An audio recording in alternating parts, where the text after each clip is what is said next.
Welcome to Algebra 2 video lesson 13.3.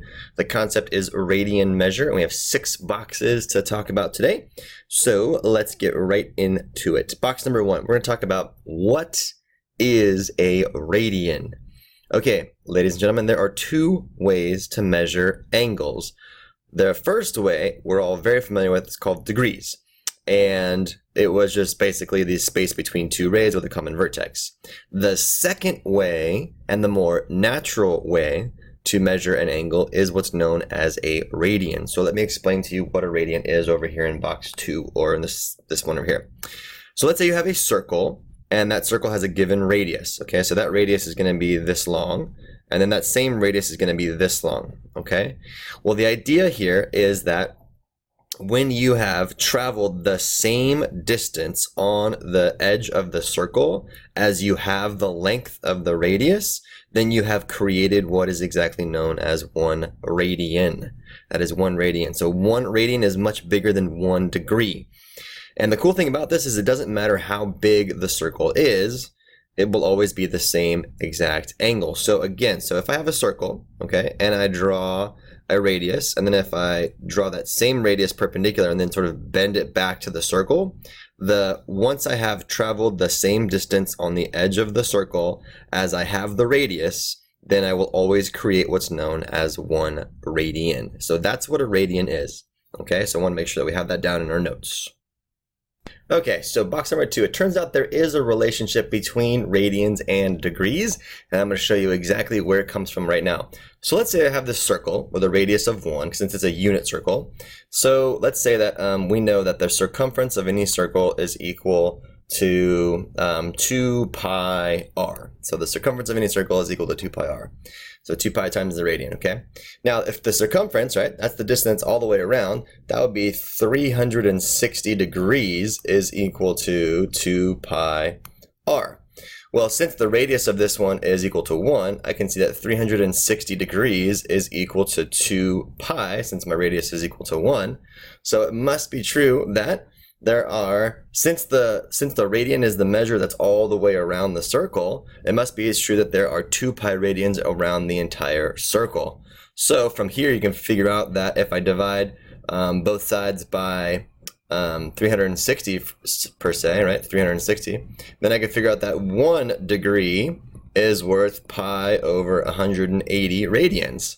So this is, we're going to use this in the next box, but I just wanted to bring it to your attention.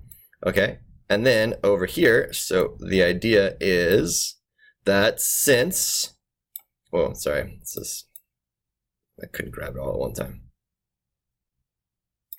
Okay, there it is. There we go, move over here. Oh boy. Okay, so since a radian is measured by the intercepting arc, there must be 2 pi radians in 1 revolution of a circle. So remember, you guys, that a radian is the measure of once we have covered the exact same radius as we have the circle, along the circle, then we've covered 1 radian. So that means that's the intercepted arc. So if we go all the way around, there has to be 2 pi radians in 1 revolution of any circle. So this over here is a really important statement. Okay, box number 3 is what I call a fun chart. It's really going to summarize the thing that I was trying to show you in box number 2. So here's the fun chart. If I am taking a degree and I want to change it into a radian, then I'm going to multiply by the conversion factor of pi over 180. And again, that comes from box number 2, just figuring out that 1 degree is pi over 180 radians, and then vice versa. So if I have a radian and I want to change it into a degree, then I multiply by 180 over pi. So I've got 2 little examples here to do for you, and here we go. So convert negative 3 pi over 4 to degrees. So negative 3 pi over 4 is a radian measure. So if I have a radian and I want to change it into a degree, I'm going to take negative 3 pi over 4. I'm going to multiply by the conversion factor of 180 degrees over pi. So this is going to give me, the pi's are going to cancel out, and this is going to give me negative 135 degrees.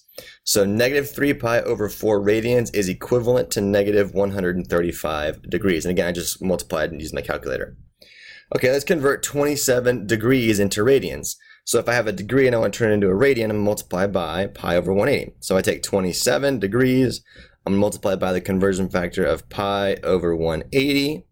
Then notice that my degrees cancel out, and I'm left with 27 pi over 180. And this can simplify down to 3 pi over 20 radians. Okay, and that's the acceptable answer. A lot of times we're going to leave our answer that has a radian in it in terms of pi, but just because there is no pi there doesn't mean that it's not a radian. So you have to be careful in terms of what it is you're working with.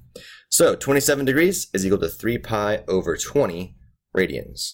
Okay, box number 4, here's a U-try. I want you to convert 150 degrees into radians, and I want you to express the radian in terms of pi. So that means your answer should have a pi in it, everybody.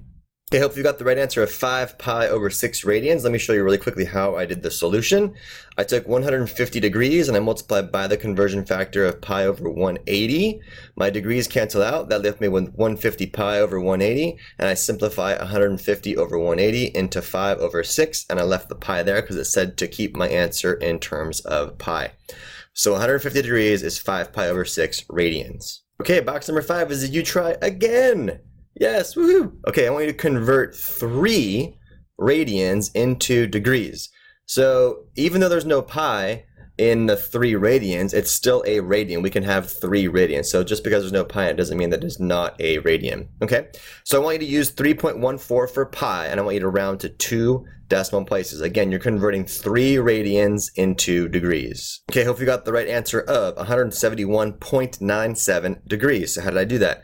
I took the number 3, I multiplied it by my conversion factor of 180 over pi. That gave me 540 over 3.14 because I told you to use 3.14 for pi. And then rounding to 2 decimal places gives me 171.97. So 3 radians is equal to 171.97 degrees.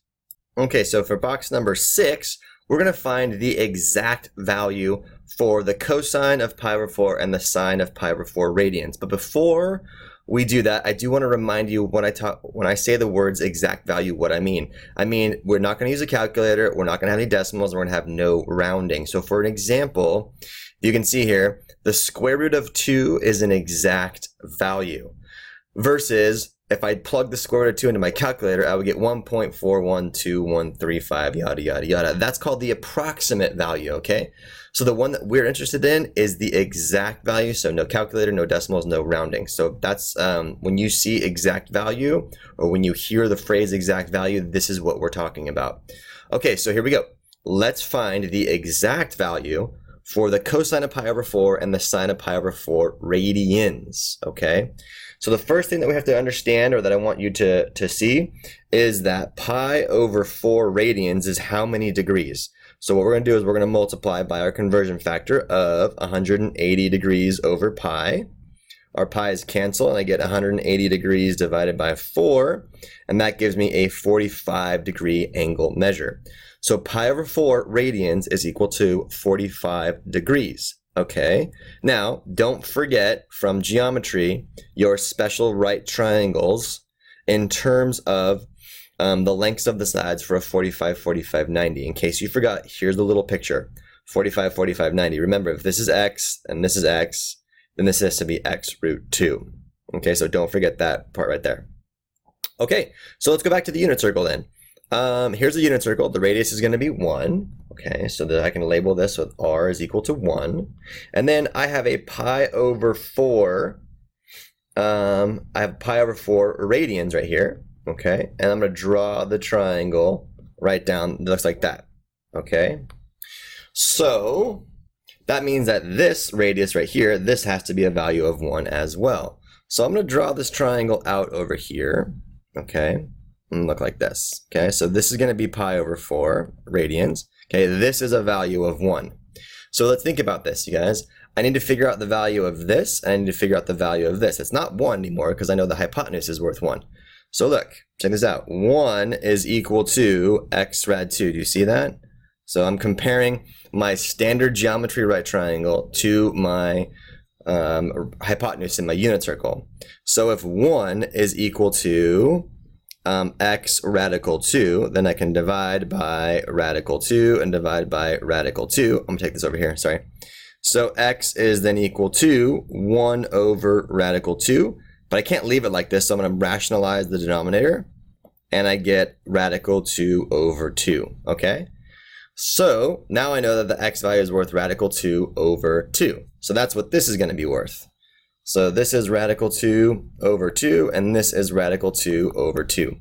Okay, now to get to the whole punchline here.